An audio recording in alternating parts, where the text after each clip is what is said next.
Today, I want to dig a little deeper into global issues.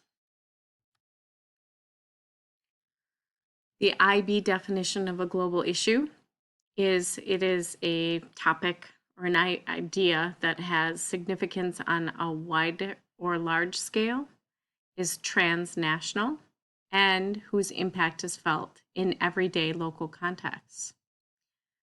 Be aware that when you're addressing a global issue, time and place are significant. So if you are addressing gender, just look at it from the lens of whatever time or place the literature is set in. So gender in 17th century is very different than gender is in 21st century, right? And same with poverty, right? The poverty in the United States looks quite different than poverty in Yemen, which is one of the poorest countries in the world. So these things are all sort of relative. So be aware of that when once you sort of ascribe it to a work of literature. A global issue might not be a problem or threat. It might be a social phenomenon. It might be just a sort of societal element, if you will. So it doesn't have to be something that needs to be solved.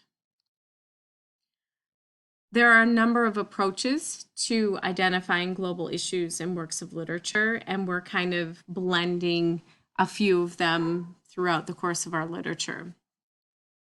So the first is called inductive, and this would be if you are exploring several bodies of work and then you notice a common global issue and then select extracts from two of them that best highlight the issue. That's certainly one of the approaches that we are taking this year. Deductive is when you feel passionately about a particular issue and then look for the corresponding elements that have that.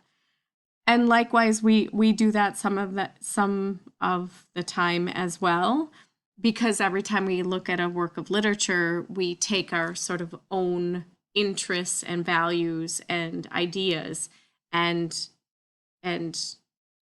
evaluate that literature from that lens. Third is to consider the UN's list of sustainable development goals and then identify which of those is present in a work and then narrow from there.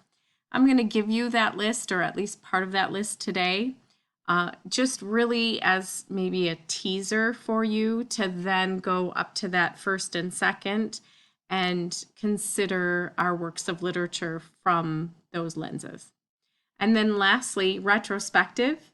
By the time we're done with all of our coursework, I would like you to go back through and kind of sift through the themes and global issues you've identified, and then sort of pull from there what works and what global issues you'll like.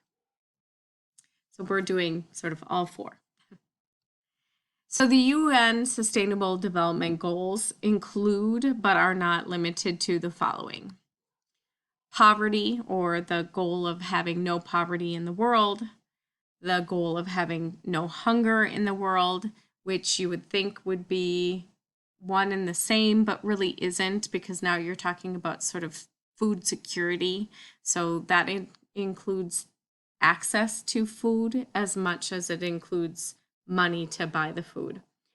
Good health and well-being. Again, you would think that that would correlate with poverty, but not necessarily. A lot of it is access to health care, right?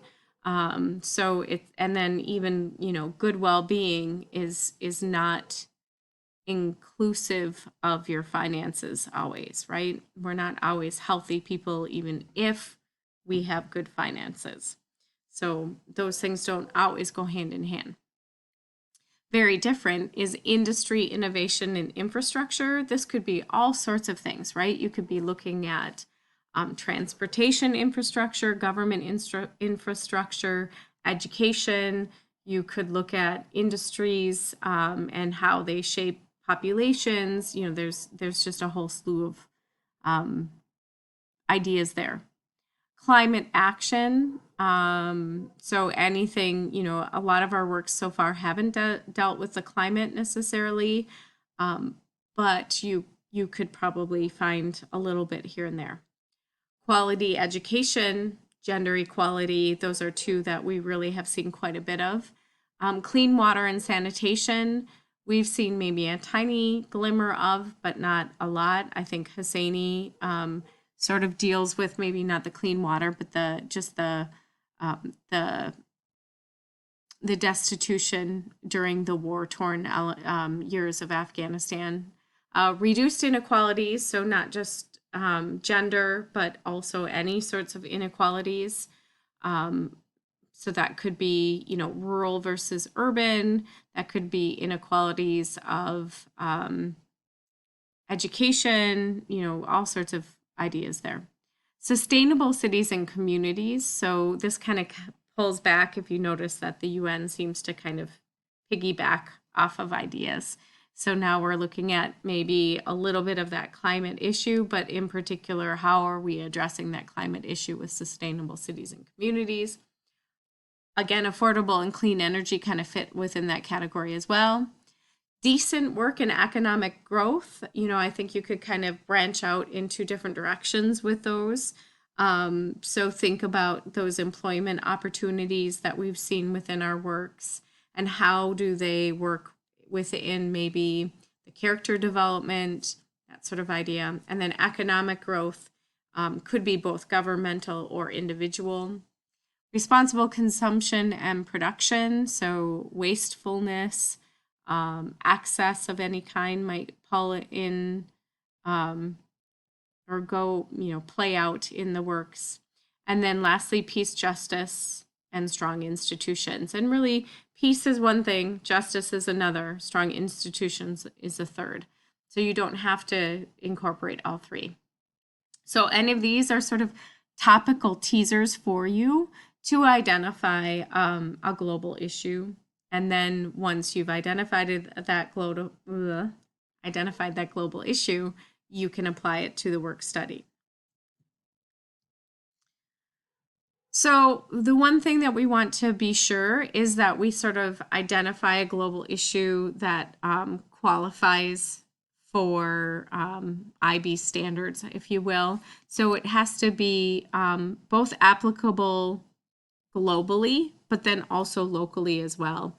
So I like to look at it as the sort of idea of Goldilocks finding the right porridge.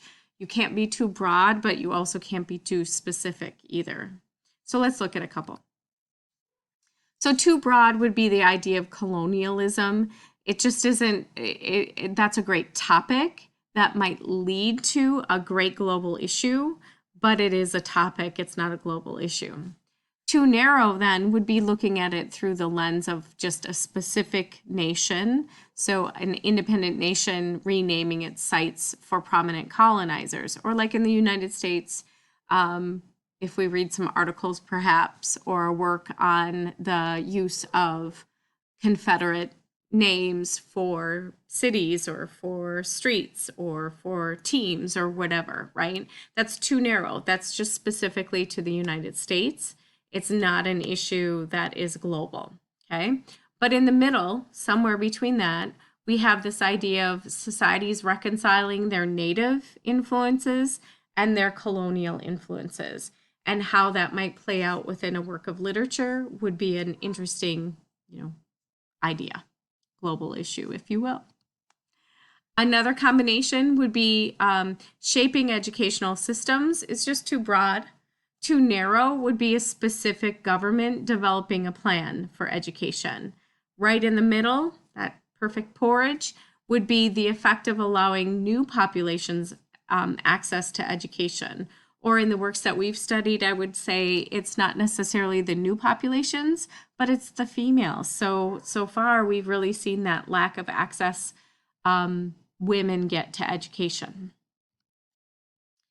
Freedom of expression is way too broad, but a painter's work, a single painter's work, being controversial is too narrow. So then if we think about the effects of curtailing freedom of expression, now we can look at that through the lens of many different works. And then lastly, the idea of progress is way, way too general.